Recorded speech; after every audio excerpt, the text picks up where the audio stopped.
Welcome to Minnie's Ayurvedic Kitchen. My name is Minnie Guleria. First of all, I want to thank all my family, friends and viewers who have watched my last two videos, the Power Soup and the Power Grain. And I really very much appreciate all the suggestions and constructive criticism. Today, I'm going to share the recipe of Power Greens. Ayurvedic Power Greens are all about selecting the leaves that complement each other for flavor, taste, and nutrition. When buying the leaves, we must ensure that they are fresh, green, and the stems are tender. The dark green color is the pigment of the leaves and it is called chlorophyll. Chlorophyll is the function of absorbing the sunlight, which is pure vitamin D. Where there's no light, there's no chlorophyll.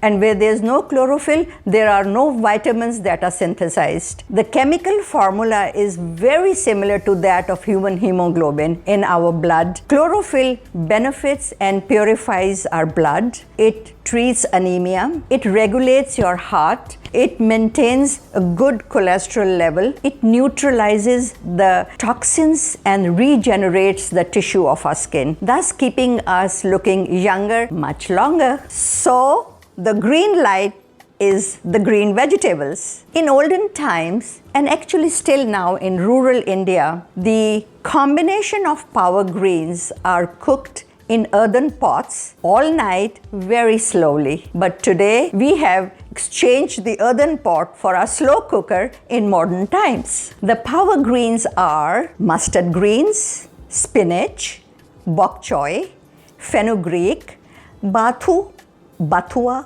or wild spinach, shahi basil, broccoli, turnip or turnip greens. Firstly, it's absolutely essential to wash, clean and disinfect all the leaves and the fruits and the vegetables. Secondly, how to clean the stems and leaves is what I'm going to show you today. So many bugs and creepy crawlies and other garden pests are hiding behind the leaves, besides the mud which clings to the leaves. First step when you are cleaning the mustard greens is to de-string. If you don't de-string, these will come in your mouth later. It's a little tedious, but de-stringing is very important. When cooking the bok choy, you must remove each leaf separately and see all this dirt which is clinging. This needs to be washed. So the washing is the most important when you are making power greens.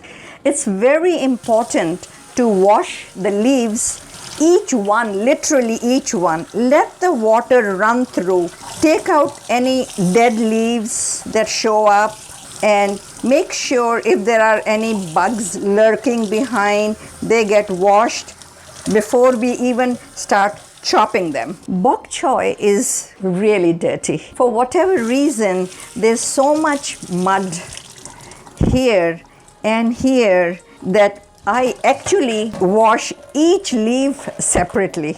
The stem, which is the tastiest part, is where the bugs are hiding. Make sure all the leaves are fresh, green, and they are washed nicely. Even though we have de-stringed them, I'm going to see and remove the ones which are very hard because they don't cook well and then they come in the mouth, which we really don't want. So cut a little fine so that all the leaves get incorporated beautifully with each other.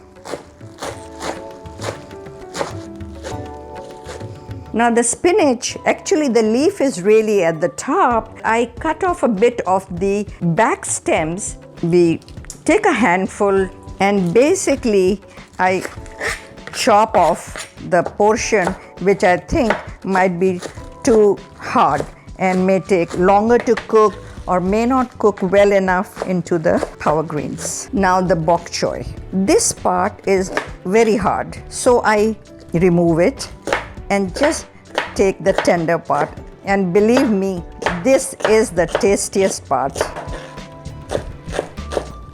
This is how I wash each item. You allow the leaves to float on top so that all the dirt, if there's any left behind, can go down at the bottom of the pan. This is the final wash in case you might have left something.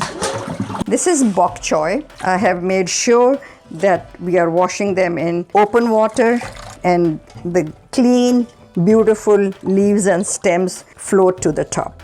Who does not know the goodness of spinach leaves? It's superfood. The beta carotene in spinach helps the children with asthma to get better. And I know our parents always used to say, have spinach, and as kids we used to hate it, not realizing how important spinach is in our lives. I am going to use pure ghee, which is clarified butter, to start. Roughly chopped in my food processor the garlic, ginger, and the green chilies.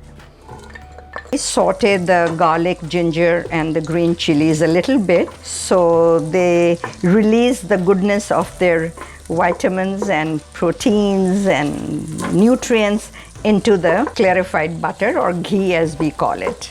In all my previous cooking recipes, I have spoken about the goodness of garlic and ginger. And we know that garlic and ginger are the main items that we need to have, especially these days, to fight the virus. Even though the leaves have a lot of water of their own, which they release as they cook, I start with just 1 cup of water so that they don't touch the bottom of the pan. I'm going to start by putting bok choy, then mustard greens, then spinach.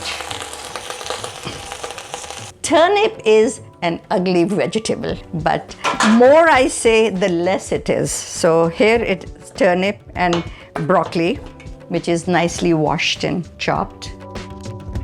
Fenugreek basically balances our cholesterol.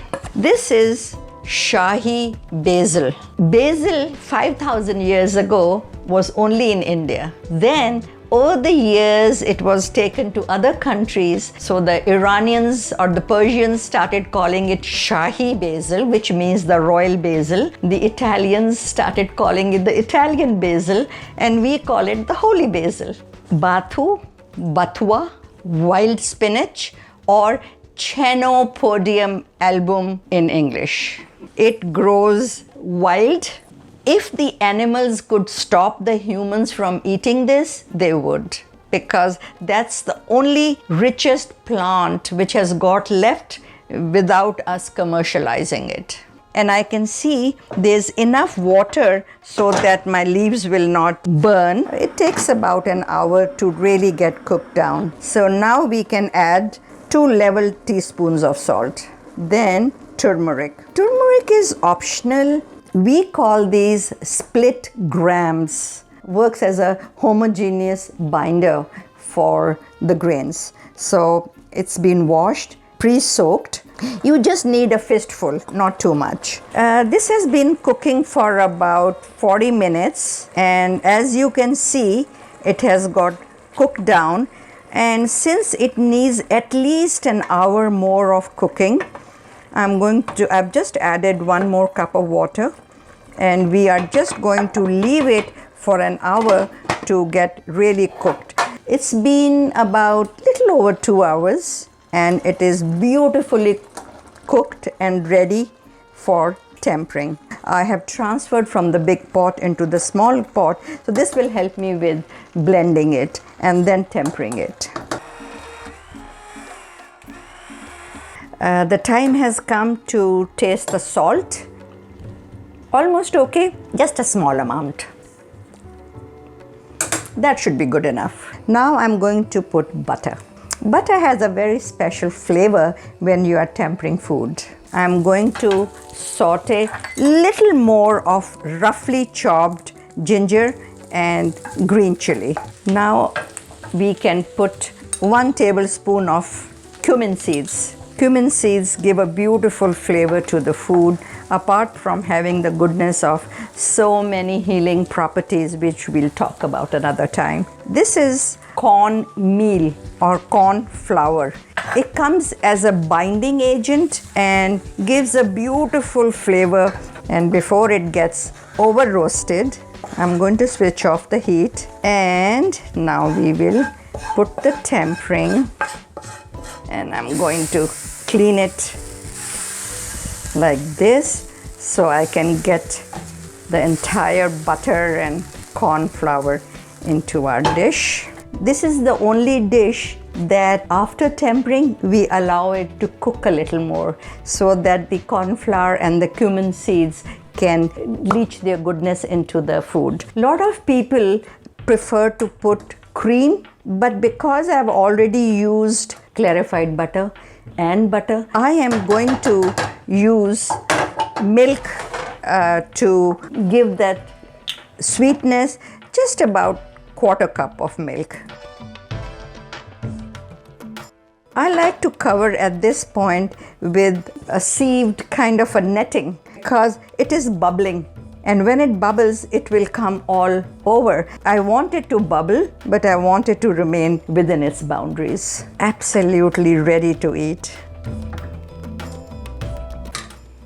So our dish is ready for eating. I've put 2 more blobs of butter.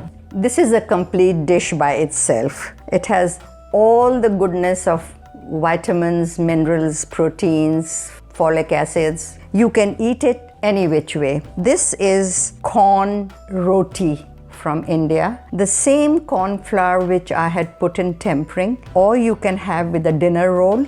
These are corn tortillas which we get in Mexican stores. Nowadays we get them everywhere. These are organic, stone ground corn tortilla chips, which are basically my favorite. Pepper flakes are great on pizza. Well, they do the same purpose here. They're great on my power greens. Let's taste and see how tasty it is. It's perfect. My next video is going to be power seeds and spices. Please subscribe to my YouTube channel and do visit Minnie's Ayurvedic kitchen again. Thank you.